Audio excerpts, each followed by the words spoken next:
Transistor એક એવો topic છે જે અર્ધવાહક ટોપિક છે જે આપણું ચેપ્ટર એની અંદર એનસીઆરટી સિલેબસમાં છે સીબીએસઈ ની અંદર, પણ આપણે જે ગુજરાત બોર્ડ જે વાત કરીએ એની અંદર આ ટોપિક નથી, પણ નીટ જેડબલઈ જે એક્ઝામ છે એમાં આ ટોપિકનું મહત્વ રહે છે, એટલે આપણે એને થોડુંક ડિટેલ ને થરલી જેટલી જરૂરિયાત છે એ મુજબ અભ્યાસ કરીએ છીએ. હવે જો અહીંયા ટ્રાન્ઝિસ્ટર મોટા ભાગે પીએન જંકશન ડાયોડ જેવો જ હોય છે, પણ એના 3 ઇનપુટ હોય છે. પીએન ડાયોડને આપણે 2 ગણી શકીએ છીએ અને ટ્રાન્ઝિસ્ટર છે એમાં 3 ઇનપુટ હોય છે. એમાં 2 પી પ્રકારના કોઈ પણ 3 પ્રકારના ડાયોડના કોમ્બિનેશનથી બનશે. એટલે અહીંયા આપણે જોઈએ કે 2 પ્રકારે ડાયોડ એક સાઈડ હશે અને વચ્ચે કોઈ બીજે પ્રકારનો હશે. જેમ કે અહીંયા હિન્ટ આપી છે કે પીએનપી ને એનપીએન, એનો મતલબ થાય કે 2 એન પ્રકારની વચ્ચે એક પી પ્રકારનો અને 2 પી પ્રકારની વચ્ચે એક એન પ્રકારનો. આ પ્રકારે જે જોડાણ કરીએ તો આપણા માટે જે અર્ધવાહકની ટોટલ રચના થઈ એને ટ્રાન્ઝિસ્ટર કહીએ છીએ. હવે અહીંયા તમે સમજવા જાવ તો આ જે ડિટેલ આપી છે એમાં ટ્રાન્ઝિસ્ટરને એક્ઝેક્ટ વ્યાખ્યા આપી છે. તો શું કહ્યું છે? 2 પીએન જંકશન વાળા રચનાને ટ્રાન્ઝિસ્ટર કહેવાય છે. કારણ કે અહીંયા જો 3 જોડી કાઢો, 1 2 અને 3 અર્ધવાહક જોડીએ છીએ તો આ બેની વચ્ચે એક જંકશન બનશે, આ બેની વચ્ચે એક જંકશન બનશે. 2 પીએન જંકશન થયા, એક અહીંયા છે ને એક અહીંયા થશે, તો 2 પીએન જંકશન વાળી રચનાને ટ્રાન્ઝિસ્ટર કહેવામાં આવશે. હવે એના પછી જોઈએ કે ટ્રાન્ઝિસ્ટર ઓરિજિનલમાં કોને કહેવાય છે અથવા કેટલા ટાઈપ્સ છે. તો ટાઈપ્સ એના 2 પ્રકારે હશે. એક આવશે પીએનપી ટ્રાન્ઝિસ્ટર, બીજું હશે એનપીએન ટ્રાન્ઝિસ્ટર. પીએનપી ટ્રાન્ઝિસ્ટરમાં 2 પી પ્રકારની વચ્ચે એક એન પ્રકારનો અર્ધવાહક હોય અને એનપીએનમાં 2 એન પ્રકારની વચ્ચે એક પી પ્રકારનો અર્ધવાહક હોય. આ રીતે એના બંધારણ બનશે. 2 પી પ્રકારની વચ્ચે એક એન પ્રકારનો અને 2 એન પ્રકારની વચ્ચે એક પી પ્રકારનો. મેજોરિટી યુઝ થતું હોય એવું ટ્રાન્ઝિસ્ટર એનપીએન છે, કારણ કે એમાં ઇલેક્ટ્રોનના વહન થાય છે ને, અહીંયા હોલના વહનથી થશે. હોલ એક બંધિત ઇલેક્ટ્રોન છે એટલે એના માટે ઉર્જા વધુ જોઈશે. આ એનપીએન છે મુક્ત ઇલેક્ટ્રોનના આધારે, એટલા માટે આનું વધારે ઉપયોગ થાય છે. આ એની બેઝિક રચના છે. હવે તમને એના જે ડિટેલ્સ વિશે વાત કરીએ, જે કોઈ પણ ટ્રાન્ઝિસ્ટરને એના પાર્ટને વાત કરીએ છીએ, કઈ રીતે એના અલગ અલગ નામ આપીએ છીએ. તો જો એમાં એક ભાગ એમીટર હશે, વચ્ચે એક બેઝ હશે અને ત્રીજો કલેક્ટર, એ રીતે નામ અપાય છે. એક તરફના ભાગને એમીટર કીધું, વચ્ચેના ભાગને બેઝ કહેવાય અને ત્રીજા ભાગને કલેક્ટર કહ્યું છે. હવે આ જે સાઇઝ વાઇઝ જોવા જઈએ તો સાઇઝમાં જોશો તો કલેક્ટરની સૌથી મોટી સાઇઝ હશે, એમીટરની સાઇઝ સૌથી મતલબ કે મીડિયમ હશે અને બેઝ સૌથી નાનો હશે. ધ્યાન રાખજો, ઓલવેઝ આ રીતનું જોવા મળશે. એમીટર, બેઝ, કલેક્ટર હશે. એ કલેક્ટરની સાઇઝ સૌથી વધુ અને બેઝની સૌથી નાની, એમીટર મીડિયમ હશે. અશુદ્ધિની વાત કરું, ઇમ્પ્યોરિટીઝ એડ કરવાની જેથી અર્ધવાહક પ્રોપર રીતે નક્કી થાય છે. તો ઇમ્પ્યોરિટીઝની વાત આવે તો એની અંદર જોવા જઈએ તો ઇમ્પ્યોરિટીઝની અંદર એમીટરની સાઇઝ છે, આ એમીટરમાં સૌથી વધુ ઇમ્પ્યોરિટી હોય, બેઝની અંદર સૌથી ઓછી હોય. સાઇઝની વાત કરું તો સાઇઝમાં તમને યાદ રહ્યું છે કલેક્ટરની સાઇઝ સૌથી વધુ, બેઝની સૌથી ઓછી. ઇમ્પ્યોરિટીની વાત કરું તો સૌથી વધુ એમીટરમાં, સૌથી ઓછી બેઝમાં, કલેક્ટર આમાં મીડિયમ રહેશે. હવે એનો સિમ્બોલિક રચનાને આપણે સમજીએ તો અહીંયા આપણી સામે થોડીક આ સાઇઝ અને કલેક્ટર, સાઇઝ અને ડિટેલ વિશે મેં ઓલરેડી લખી દીધું છે, તમે લોકો ચેક કરી શકો છો. હવે એના પછી આ જે ભાગ છે એનો સિમ્બોલની વાત આવશે. તો જો પીએનપી ટ્રાન્ઝિસ્ટર હશે તો કોઈ પણ એનપીએન, પીએનપી ગમે તે ટ્રાન્ઝિસ્ટર લઈ લો, એનું બંધારણ બનાવતી વખતે આપણે આ પ્રકારે એક આકૃતિ ડ્રો કરીશું. એમાં આ ભાગને બેઝ કહીશું, એક તરફ એમીટર, એક તરફ કલેક્ટર. અહીંયા આ રીતની આકૃતિ દોરી, વચ્ચે એક પાયા જેવું દેખાય છે, આ ભાગને બેઝ કહીશું, આ એમીટર, એક બાજુ કલેક્ટર છે. હવે આમાંય સેમ કન્ડિશન 2 રીતે મેં મૂક્યા છે, કારણ કે એક એનપીએન એક પીએનપી બતાવું. એનપીએન ટ્રાન્ઝિસ્ટરની ખાસિયત એ હશે કે એની અંદર એમીટરમાંથી પ્રવાહ નીકળતો હશે, તો આ આપણા માટે કયું ટ્રાન્ઝિસ્ટર થશે? એનપીએન થશે. પીએનપી ની ખાસિયત એ હશે કે એમાં એમીટરમાં પ્રવાહ દાખલ થતો હશે, તો આ પીએનપી ટ્રાન્ઝિસ્ટર થશે. એનપીએન અને પીએનપી 2 ટ્રાન્ઝિસ્ટર આપ્યા છે. ધ્યાન રાખજો, આ રીતની બંધારણ જ્યાં જોવા મળતા એક તરફ બેઝ હશે, એક બાજુ કલેક્ટર એમીટર, અને એમીટરમાં પ્રવાહ દાખલ થતો હોય, બેઝની અંદર પ્રવાહ બહાર નીકળતો હોય. ટ્રાન્ઝિસ્ટરની અંદર જોવા જઈએ તો એમીટરમાંથી પ્રવાહ નીકળે છે. એન મતલબ નીકળવાના આધારે યાદ રાખી લઈએ તો બી ચાલશે, એમીટરમાં નીકળશે. અને પીએનપી છે એની અંદર એમીટરમાં પ્રવાહ દાખલ થશે. આ એક બેઝિક કન્ડિશન સમજાવી છે. હવે એના પછી જોઈએ કે મેં તમને ઓલરેડી ડિસ્કશન તો કહી દીધું છે, શેની અંદર અશુદ્ધિ વધારે છે, શેની અંદર ઓછી છે, એ બધું ડિટેલ અહીંયા આપ્યું છે. ફરી એકવાર થોડું રિવિઝનમાં છે, બાકી કે એમાં વધારે છે નહીં.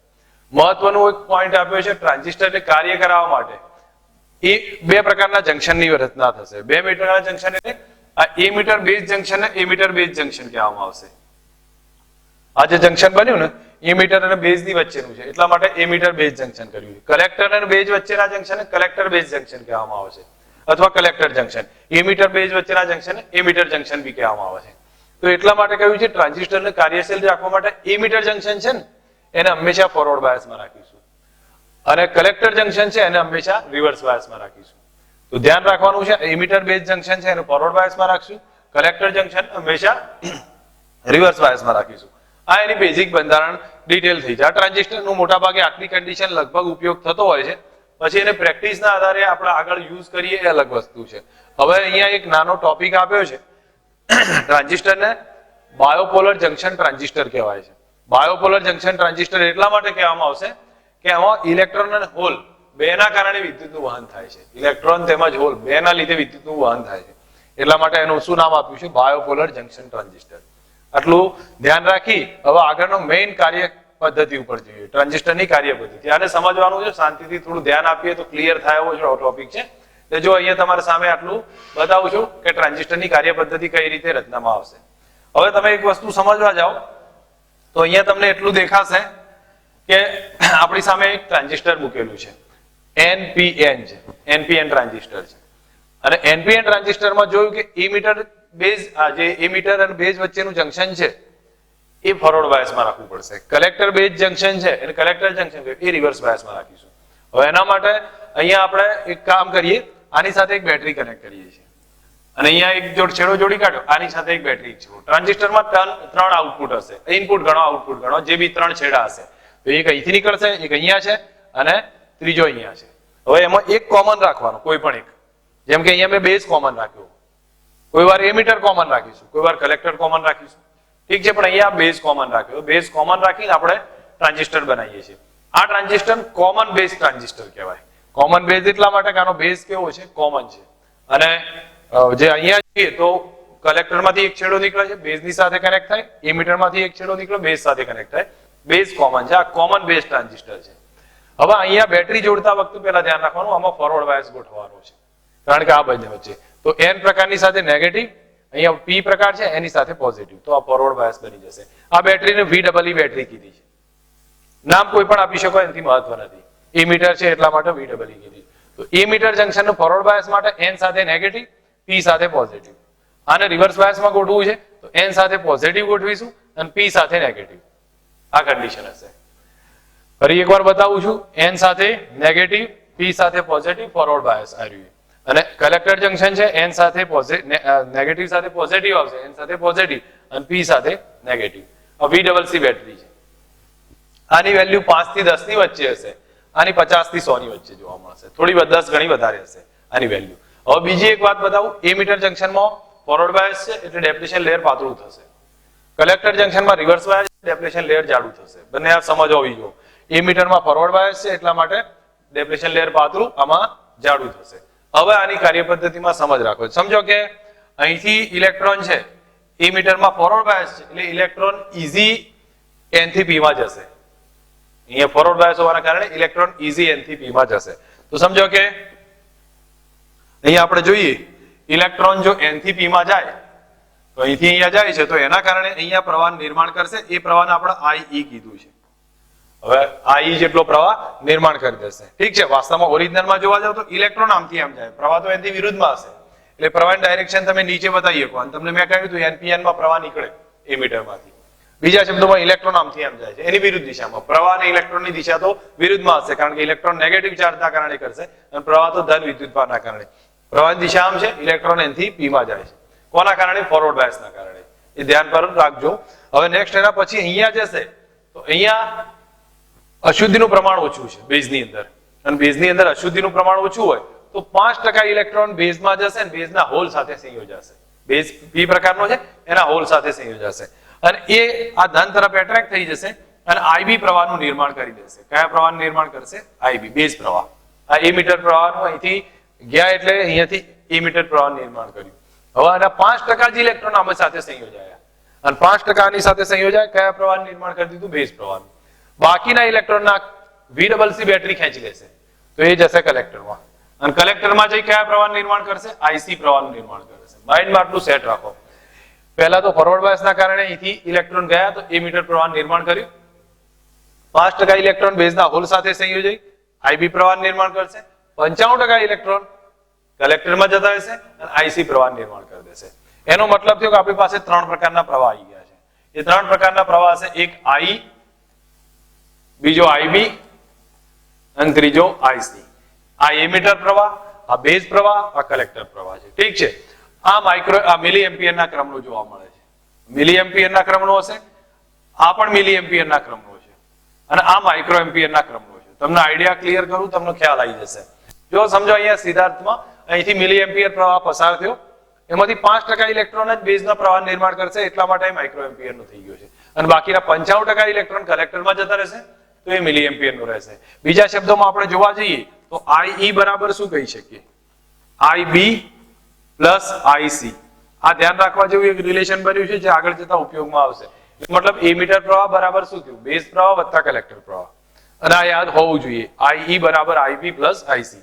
આગળ જતા એનો ઉપયોગ કરી ડિટેલમાં સમજીએ છીએ. આ બધી જ વસ્તુ મેં જે સમજાવી છે એ ઓલરેડી તમને ડિસ્કસમાં લખેલી છે. તમે લોકો ચેક કરીને એની અંદર ડિટેલ જોવી હોય તો પણ જોઈ શકો છો, એમાં કોઈ વધારે છે નહીં. મેં તમને પીડીએફ મોકલી દઈશ, તમે લોકો એના પરથી આઈડિયા લેજો કે કઈ રીતથી આમાં ડિટેલ બતાવી છે. હવે ઓલરેડી આ ડિસ્કશન આપણે ચેક કરી નાખ્યું, આઈ બરાબર આઈબી પ્લસ આઈસી. ઠીક છે. હવે મેઇન વસ્તુ અહીંયા એના પછી બતાવ્યું છે કે ટ્રાન્ઝિસ્ટરના બીજા ટાઈપ્સ કયા છે. તો અહીંયા સમજવા જેવો પોઈન્ટ અહીંયા આપણી સામે રજૂ થાય છે. જો ધ્યાન આપજો કે આ પોઈન્ટની અંદર શું કીધું છે કે એમ્પ્લીફાયર હોય ને એમાં 2 ઇનપુટ 2 આઉટપુટ હોય છે. આ ધ્યાન રાખવાનું છે. આગળ જતા એમ્પ્લીફાયરનો યુઝ થોડું સમજીશું. એમ્પ્લીફાયરમાં 2 ઇનપુટ 2 આઉટપુટ હોય છે. ટ્રાન્ઝિસ્ટરમાં 3 જ છેડા છે. મેં તમને ઓલરેડી ડિસ્કસ કર્યું કે ટ્રાન્ઝિસ્ટરમાં એક બેઝનો છેડો, એમીટરનો અને એક કલેક્ટરનો, 3 જ છેડા છે. તો એકને કોમન રાખીને આપણે આઉટપુટ ઇનપુટ તૈયાર કરવા પડે. કોઈ એક કોમન હશે.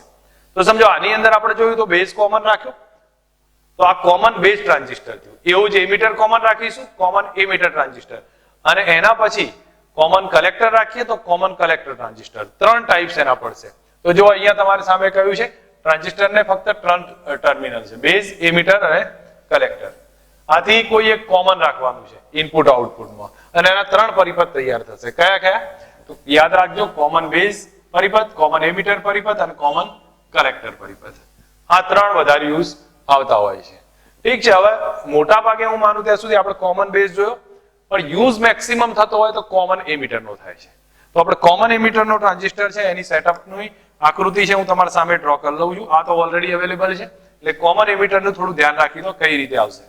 તો આપણી પાસે અહીં જોવા જઈએ તો આપણી પાસે પહેલા ટ્રાન્ઝિસ્ટર ડ્રો કરી દઉં છું. એમાં બેઝ એક તરફ રાખું છું. આ બાજુ એમીટર છે, આ બાજુ કલેક્ટર છે. હવે હું અહીંયા બેઝ રાખી દઈશ, આ બાજુ એમીટર રાખીશ, મારે કોમન રાખવું છે, આ બાજુ કલેક્ટર તૈયાર કરીશ. હવે બેઝ અને એમીટર એના જંકશન મારે ફોરવર્ડ બાયસમાં ગોઠવવું છે. તો અહીંયા હું એક કામ કરું, રેઝિસ્ટન્સ કનેક્ટ કરી શકું છું. રેઝિસ્ટન્સ કનેક્ટ કરી અને એની સાથે એક બેટરી કનેક્ટ કરીશ. બેટરી માટે હું અહીંયા સ્પેસ રાખું છું. એમીટર કોમન કરી નાખ્યું છે. કલેક્ટરમાં બી સેમ કન્ડિશન, એક રેઝિસ્ટન્સ કનેક્ટ કરીશ, બેટરી માટે સ્પેસ રાખું છું અને આ સિચ્યુએશન કરી અહીંયા તમે અર્થિંગ આપી શકો છો. હવે તમે અહીંયા જોવા જાઓ તો રેઝિસ્ટન્સના આને સ્મોલ આર આઈ કીધું છે ઇનપુટ માટે, આને લોડ અવરોધ આરએલ કહીશું.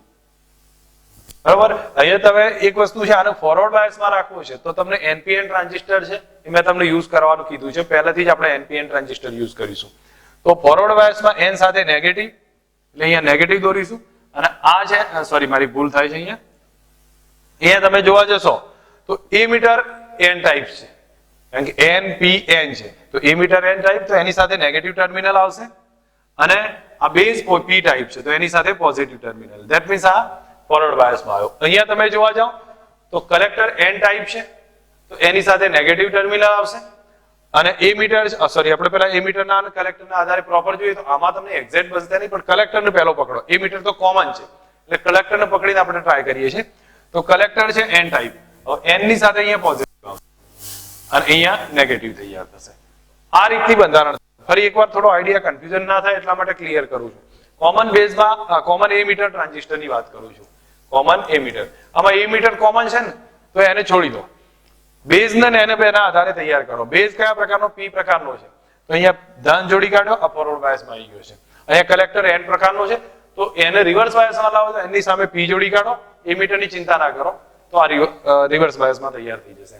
આ રીતનું એક જંકશન બની ગયું છે અને આને આપણે જોવા જાવ તો અહીંથી પ્રવાહનું નિર્માણ થશે આઈબી, અહીંથી થશે આઈ અને અહીંયા થશે આઈસી.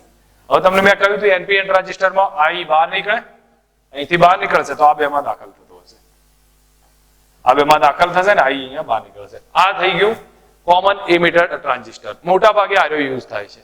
સમટાઈમ ઘણીવાર તમને અહીંયા રિયોસ્ટેટ મૂકી દેશે, આ અવરોધના બદલે રિયોસ્ટેટ મૂકશે. અહીંયા જે બેટરી છે એનું નામ આપણે બેઝના આધારે VBB આપી દઉં છું, બેઝ પરથી VBB. આ કલેક્ટર પરથી આ બેટરીનું નામ આપું છું VCC. બાકી કોઈ ફરક નહીં પડે. તમારે લોકોએ આને શાંતિથી સમજવાનું છે. આ ડાયાગ્રામ દરેકનું મોઢે હોવો જોઈએ, બેઝનો અને એમીટરનો. એ ડાયાગ્રામમાં કોઈ કન્ફ્યુઝન ના આવવું જોઈએ. અહીંયા તમારે આ રીતની બંધારણ બતાવી, એમીટરમાં પ્રવાહ બહાર કાઢો, બેઝ કલેક્ટરમાં પ્રવાહ દાખલ કરવાનો છે. બસ આટલું તો સામાન્ય ખ્યાલ હોય.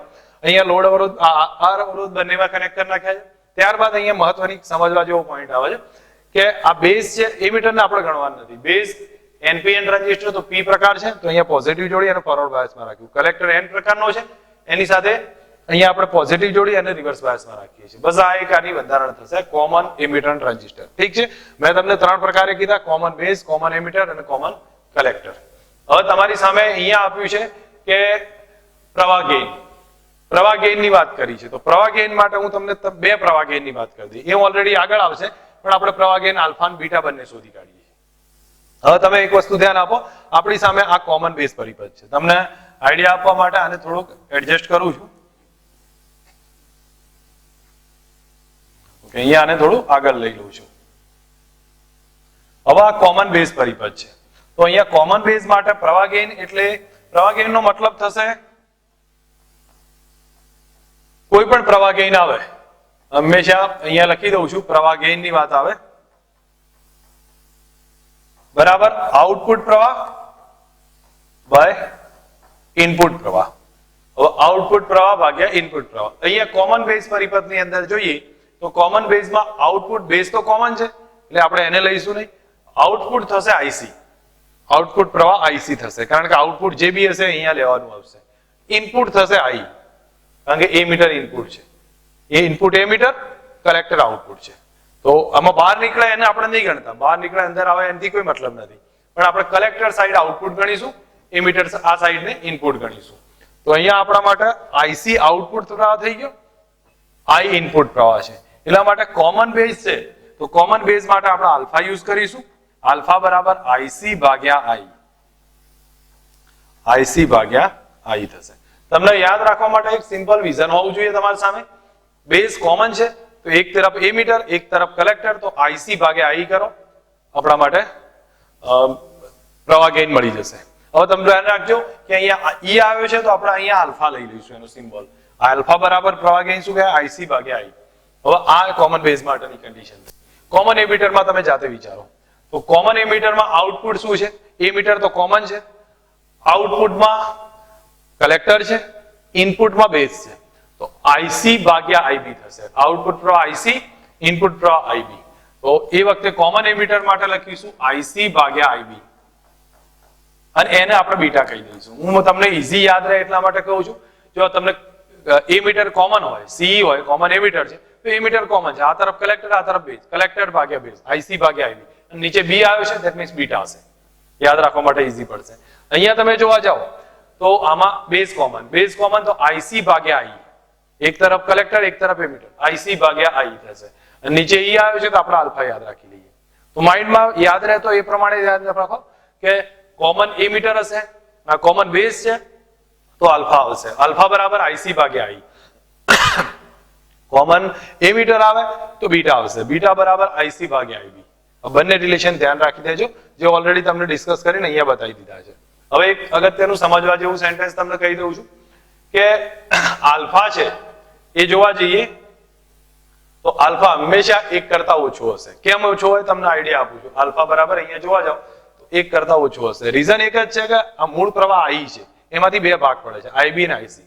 તો આઈસી ભાગે આઈ કરીશ તો આઈ તો મોટો જ છે, ધેટ મીન્સ આલ્ફા 1 કરતા નાનો જોવા મળશે. 1 કરતા હંમેશા નાનો હશે. ઠીક છે, મારી કદાચ કહેવામાં ભૂલ થઈ ગઈ.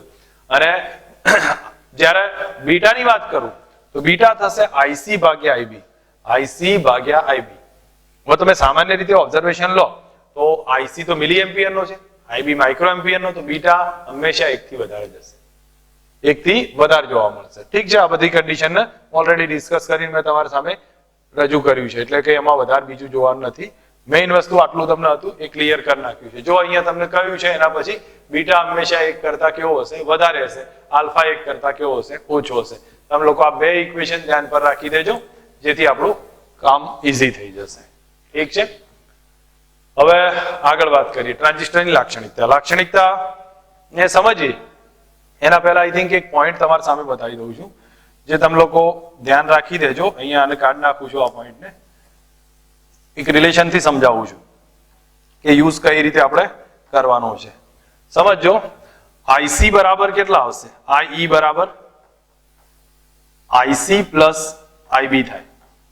આઈ બરાબર એમીટર પ્રવાહ બરાબર કલેક્ટર પ્રવાહ હતા બેઝ પ્રવાહ છે. ઠીક છે, અહીંયા હું એક કામ કરું છું, આઈસી વડે ભાગી નાખું છું. આઈસી વડે રાખીએ છીએ.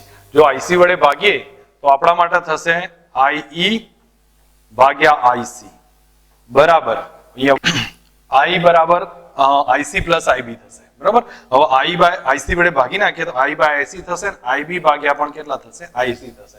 તમને લોકોને યાદ હશે કે બીટા બરાબર શું થતું હતું ને આલ્ફા બરાબર થતું હતું. તો અહીંયા આપણે લખી દઈએ છીએ આલ્ફા, અહીંયા સ્ટેપ વચ્ચે લખું છું, આલ્ફા બરાબર આઈસી ભાગ્યા આઈ હતું, બીટા બરાબર આઈસી ભાગ્યા આઈબી થતું હતું. ડેટા વાઇઝ જોવા જઈએ તો અહીંયા આપણા માટે આઈ બાય આઈસી છે, તો આનું વ્યસ્ત છે.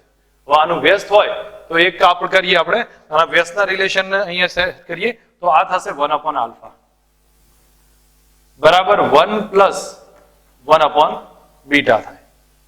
આમાં જોવા જાવ તો 1 upon બીટા 1 upon આલ્ફા. તો આ રિલેશન યાદ રાખજો, જેથી કોઈ પણ કોમ્બિનેશનમાં ઘણીવાર આલ્ફા બીટા ને બેની યુઝ ભેગો પૂછાય તો તમે લોકો આ ડાયરેક્ટ લખી શકો. 1 upon alpha is equal to 1 plus 1 upon beta.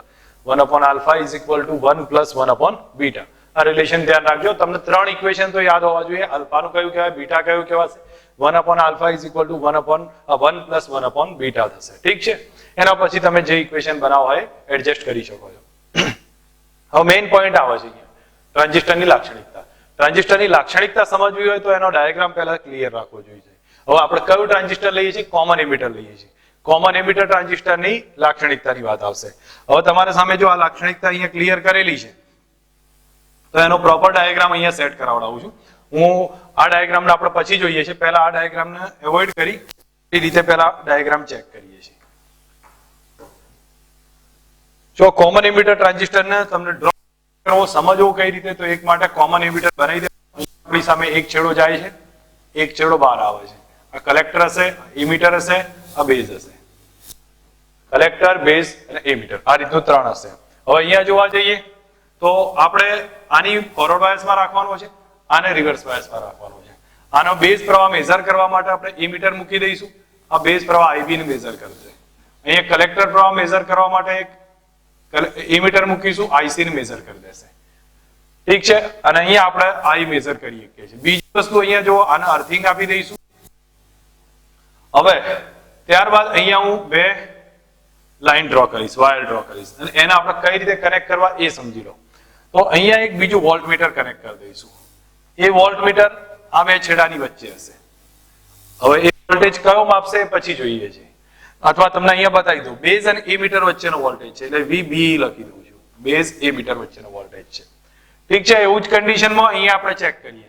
Collector અને એમીટરની વચ્ચે વોલ્ટમીટર મૂકી દીધું. આ VC માપે છે, એટલે મતલબ એમીટર વચ્ચેનો વોલ્ટેજ, કલેક્ટર અને એમીટરનો વોલ્ટેજ માપશે. હવે ત્યારબાદ અહીંયા એક રિયોસ્ટેટ કનેક્ટ કરી નાખીએ, અને અહીંયા આ પ્રમાણેનું રિયોસ્ટેટ કનેક્ટ કર્યું છે. અને બીજી પછી એક બેટરી કનેક્ટ કરીશું. રિયોસ્ટેટ સાથે એક બેટરી કનેક્ટ કરીએ. અહીંયા પણ એ જ રીતે લોડ અવરોધ RL જોડી કાઢું છું અને એક બેટરી કનેક્ટ કરીએ છીએ. અથવા રિયોસ્ટેટ જોડવું હોય તો રિયોસ્ટેટ બી જોડીએ, કોઈ એનાથી કઈ ફરક નથી. રિયોસ્ટેટ જોડશો, અહીંયા વાયર છે, અહીંયા અવરોધ છે, આ 2 છેડા કનેક્ટ કરી નાખો, અહીંયા એક બેટરીની જગ્યા રાખો છો. ઠીક છે, આ રિયોસ્ટેટ કનેક્ટ કર્યું છે. અહીંયા જે બેટરી આવશે, હવે એ બેટરી તમને મેં કીધી હતી એ પ્રમાણે આને ફોરવર્ડ બાયસમાં રાખો. આ બેઝ NPN ટ્રાન્ઝિસ્ટર છે, તો આ N હશે, આ P હશે, આ N હશે. લખવા ખાતર લખી દઉં NPN છે. ધેટ મીન્સ આ P સાથે પોઝિટિવ રાખો, પોઝિટિવ ટર્મિનલ ગોઠવ્યું, અહીંયા નેગેટિવ ટર્મિનલ, આ રીતનું બંધારણ આવ્યું. અહીંયા N સાથે રિવર્સ બાયસમાં રાખીશું તો પોઝિટિવ ટર્મિનલ અહીંયા આ રીતે થશે. આ બેઝની બેટરી છે VBB કહીશું, આ કલેક્ટરની બેટરી છે VCC કહીશું. કોન્સેપ્ટ સમજવાનો છે, બાકી ડિટેલમાં કદાચ આ આકૃતિ ના દોરી હોય અને તમને મેં હમણાં સમજાવી આ આકૃતિ દોરી કાઢી હોય એ જ છે. જો તમે સીધા અર્થમાં તમે ઓબ્ઝર્વ કરો તમને તરત ખ્યાલ આવશે કે આ કન્ડિશનમાં જોયો તો અહીંયા બેઝ પ્રવાહ IB છે, એના મેઝર કરવા માટે એક એમીટર મૂક્યું હતું. આ બેઝ અને એમીટરનો વોલ્ટેજ, તો આ વોલ્ટેજનું હું કહીશ VB, બેઝ એમીટરનો વોલ્ટેજ. આ બે વચ્ચેનો વોલ્ટેજ VCE કહેવાય, કારણ કલેક્ટર એમીટરનો વોલ્ટેજ. અહીંયા વોલ્ટમીટર મૂકી દો આ બે છેડે તો એ માપી દેશે વોલ્ટેજ. અહીંયા રિયોસ્ટેટ હતું એ RI માપતો હતો, અને અહીંયા બેટરી હતી જે સાઈડમાં મૂકી હતી VBB. અહીંયા એ જ રીતે RL હતો અને અહીંયા શું કહેવાય VCC માપશે. કન્ડિશન સેમ જ છે. ફરક એટલો છે કે અહીંયા જો VB વોલ્ટેજ માપવા માટે મૂક્યું, એમીટર માપવા માટે, પ્રવાહ માપવા માટે મૂકી દીધું છે. અહીંયા અવરોધ હતો એને થોડો રિયોસ્ટેટના રૂપે મૂક્યો, અને VBB બેટરી અને VCC બેટરી તો કોમન છે. તો કોઈ નવું નહીં કહ્યું, મેં ફક્ત આકૃતિ તમને સમજાવી છે. આકૃતિ થોડી ધ્યાન પર હોવી જોઈએ કે આપણને કોન્સેપ્ટનો સમજ આવે. હવે અહીંયા તમે આકૃતિને ચેક કરો તો આપણી પાસે VBB બેટરી છે, આ R1 રિયોસ્ટેટ છે, અહીંયા R2 રિયોસ્ટેટ છે. આ રિયોસ્ટેટ R2 હશે. હવે તમે એક વસ્તુનો અહીંયા ધ્યાન આપજો કે રિયોસ્ટેટ R1 ની મદદથી, રિયોસ્ટેટ VBB બેટરી તો કોમન છે, R1 ની મદદથી VBE બદલી શકાય, અને VBE બદલાશે તો IB બદલાશે. એક સિક્વન્સ આવે છે અહીંયા જુઓ, R1 ની મદદથી VBE બદલાય, VBE બદલાય તો IB બદલાય, IB બદલાય તો IC બદલાય, અને IC બદલાય તો VCE બદલાય, અને VCE બદલાશે અહીંયા લોડ અવરોધ RL ના બે છેડાનો વોલ્ટેજ બદલાઈ જશે. બધી કન્ડિશન એકબીજા સાથે કનેક્ટેડ છે. હવે આપણે જોવાનું છે બે પ્રકારની લાક્ષણિકતા. તેમાં બે પ્રકારની લાક્ષણિકતામાં આવશે ઇનપુટ લાક્ષણિકતા અને આઉટપુટ લાક્ષણિકતા. હવે ઇનપુટ લાક્ષણિકતા શું છે? વાસ્તવમાં લાક્ષણિકતા બીજું કંઈ નથી પણ I વર્સિસ V ના આલેખ આવે છે ને એને જ લાક્ષણિકતા કહેવાય. ઇનપુટ પ્રવાહ વિરુદ્ધ ઇનપુટ વોલ્ટેજ એના આલેખને ઇનપુટ લાક્ષણિકતા, આઉટપુટ પ્રવાહ વિરુદ્ધ આઉટપુટ વોલ્ટેજ એના આઉટપુટ લાક્ષણિકતા. પણ થોડુંક એક બે સેન્ટેન્સ ધ્યાન રાખવાના છે કે અહીંયા જો ઇનપુટ વોલ્ટેજ અને ઇનપુટ પ્રવાહ વચ્ચેના સંબંધ દર્શાવતા આલેખને ઇનપુટ લાક્ષણિકતા. આ એક ધ્યાન રાખવા જેવું છે કે એ વખતે કંઈક અચળ રાખીશું આઉટપુટમાં. જ્યારે ઇનપુટ લાક્ષણિકતા લેતો હોય ને, ઇનપુટ વોલ્ટેજ ઇનપુટ પ્રવાહનો આલેખ દોરતો હોય ત્યારે આઉટપુટમાં કંઈક અચળ રાખીશું. તો એ શું હશે? આઉટપુટનો વોલ્ટેજ એ અચળ રાખીશું. હવે જ્યારે આઉટપુટ લાક્ષણિકતા ની આવશે તો આઉટપુટ લાક્ષણિકતામાં શું આવશે? આઉટપુટ વોલ્ટેજ અને આઉટપુટ પ્રવાહ એના આલેખ. પણ એ વખતે ઇનપુટમાં કંઈક અચળ રાખી તો ઇનપુટમાં પ્રવાહ અચળ રાખીશું. હવે તમે લોકો વ્યાખ્યાને પહેલા સમજીને તૈયાર કરી લો જેથી કરીને નાનો મોટો કોન્સેપ્ટ આવે તો આપણે યુઝ કરીએ છીએ. ઇનપુટ લાક્ષણિકતા ઇનપુટ પ્રવાહ ઇનપુટ વોલ્ટેજનો આલેખ છે, પણ એમાં આઉટપુટમાં વોલ્ટેજ અચળ રાખીશું. આઉટપુટ લાક્ષણિકતાની વાત કરીએ છીએ, આઉટપુટ વોલ્ટેજ આઉટપુટ પ્રવાહનો આલેખ છે, પણ એ વખતે ઇનપુટમાં પ્રવાહ અચળ રાખીશું. ઓકે, ઠીક છે. તો આ રિલેશન ધ્યાન રાખજો. હવે આપણે ગ્રાફ પ્લોટ કરીએ છીએ.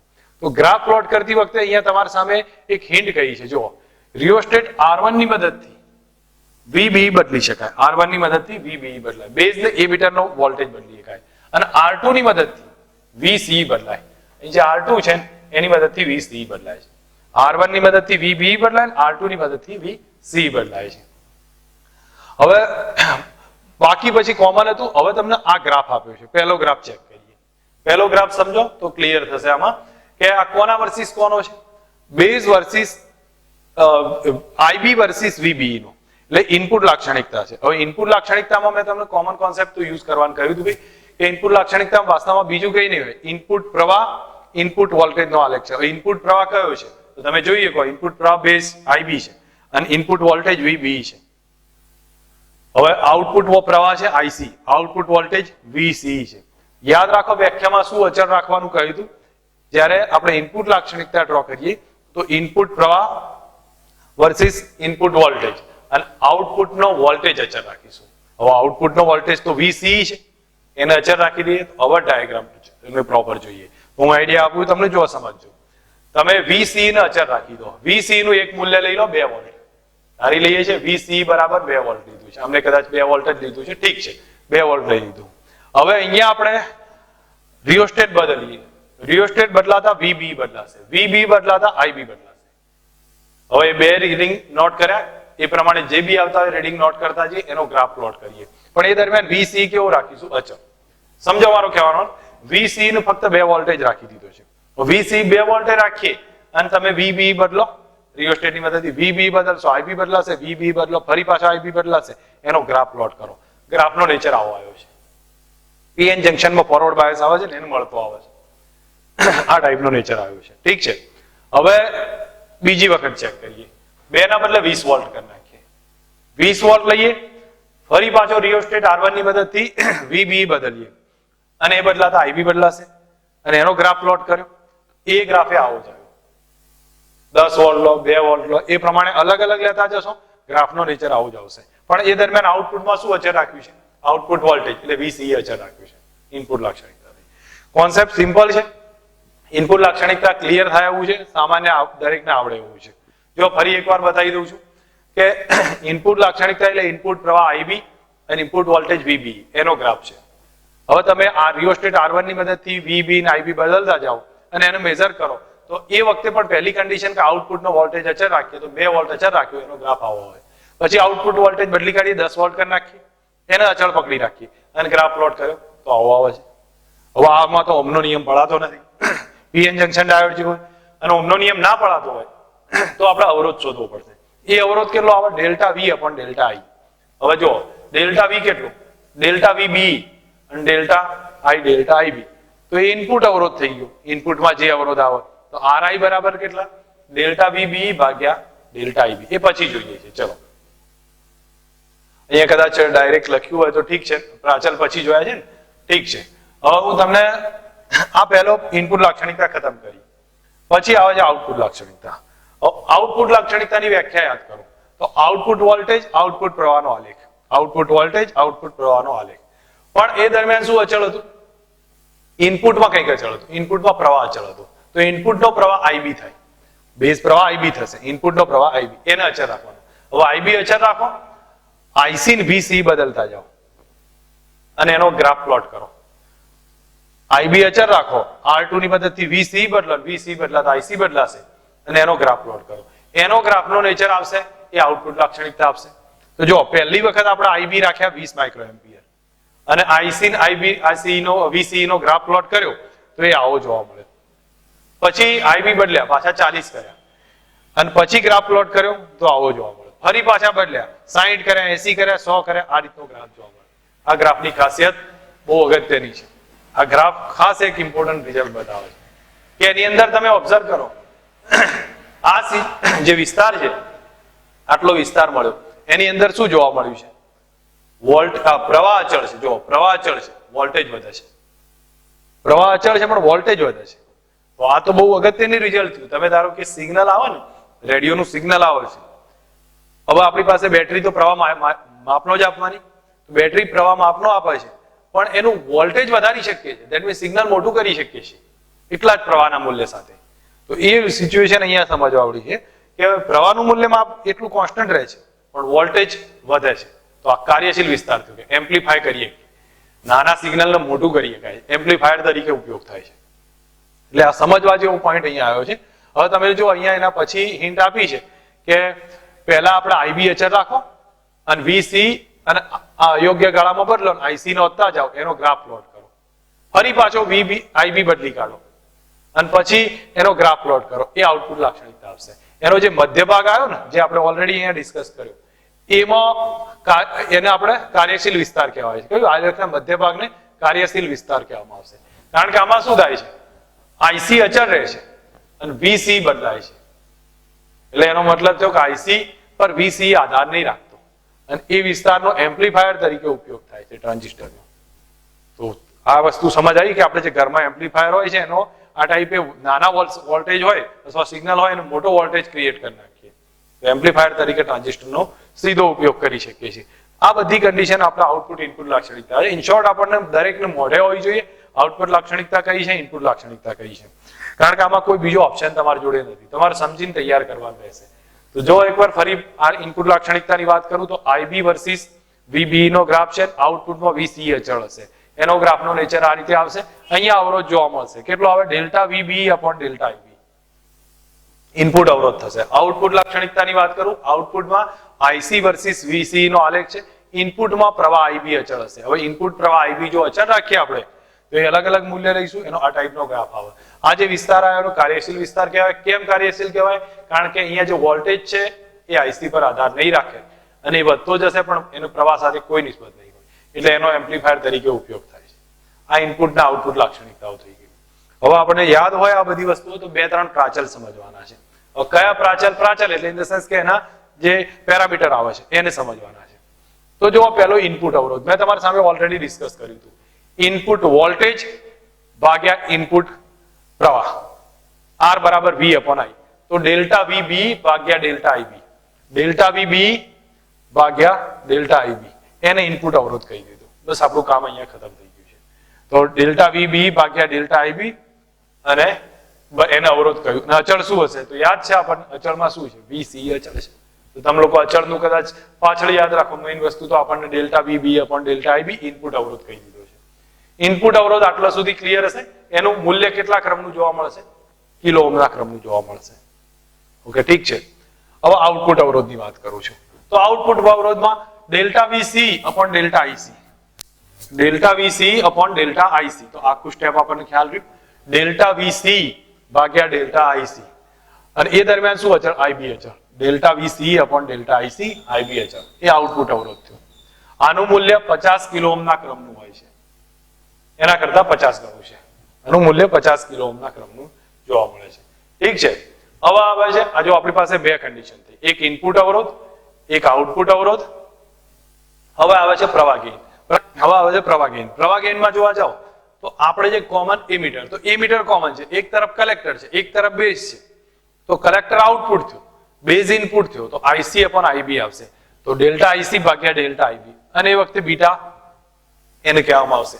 મેં ઓલરેડી આગળ ડિસ્કસ કર્યું છે. તો beta upon IC upon IB કહો અથવા delta IC upon delta IB કહેશો તો બી ચાલી જશે. બીટાનું મૂલ્ય કેટલું છે? તો 10 થી 100 ની વચ્ચે જોવા મળે. તમને કહ્યું હતું 10 થી 1000 ની વચ્ચે જોવા મળે છે. ધ્યાન રાખી દેજો આ 2 પોઈન્ટ. હવે એક વસ્તુ સમજો, આપણી પાસે 3 પ્રાચલ થયા. ઇનપુટ અવરોધ RI delta VB upon delta IB, એ વખતે આઉટપુટ વોલ્ટેજ VC અચળ. આઉટપુટ અવરોધ જે આપણે જોયો delta VC upon delta IB, એ વખતે બેઝ પ્રવાહ IB અચળ. અને ત્રીજો થયો delta IC upon delta IB, beta થઈ ગયો. હવે આવે છે ટ્રાન્સકન્ડક્શન. તો ટ્રાન્સકન્ડક્શન એક અગત્યનું રિઝલ્ટ આવે છે. ટ્રાન્સકન્ડક્શનને G into M વડે બતાવવામાં આવે છે. તો ટ્રાન્સકન્ડક્શન એટલે યાદ રાખજો બીટા upon RI. ટ્રાન્સકન્ડક્શન કેટલા થશે? બીટા upon RI થાય. એ બીટાની વેલ્યુ કેટલી? ડેલ્ટા IC upon IB અને RI થશે delta VB upon delta IB. તો આપણે કોનું રિલેશન આવ્યું? Delta IC upon delta VB. હું માનું ત્યાં સુધી ટ્રાન્સકન્ડક્શન મોડે હોવું જોઈએ. ટ્રાન્સકન્ડક્શન બરાબર બીટા upon RI થાય. બીટા એટલે delta IC upon delta IB, delta VB upon delta IB. IB cancel થઈ ગયો, delta IC upon delta VB રહેશે. આને ટ્રાન્સકન્ડક્શન કહેવામાં આવશે. તો બને ત્યાં સુધી થોડુંક ધ્યાન રાખી દો ટ્રાન્સકન્ડક્શન કોને કહેવાય છે. હવે આ ગુણોત્તરને તમે પ્રોપર રીતે લખો તો તમારી સામે આ વ્યાખ્યા થશે. ટ્રાન્સકન્ડક્શન કોને કહેશો? ડેલ્ટા IC કલેક્ટર પ્રવાહનો ફેરફાર ભાગ્યા ઇનપુટ વોલ્ટેજ. તો જો કલેક્ટર આઉટપુટનો પ્રવાહ, ઇનપુટનો વોલ્ટેજ, એ બેના ગુણોત્તરને ટ્રાન્સકન્ડક્શન કહી દીધું છે. એનો એકમ મો થશે. અવરોધનો ઉલટો છે, મો થશે. તો આટલું આપણે અત્યારે હાલ રાખીએ છીએ. પછી એમ્પ્લીફાયર તરીકે ટ્રાન્ઝિસ્ટરને કઈ રીતે યુઝ કરવું એ પછી જોઈશું. પહેલા આટલું તૈયાર હોય તો આગળનો ટોપિક ઈઝી સમજ આવશે.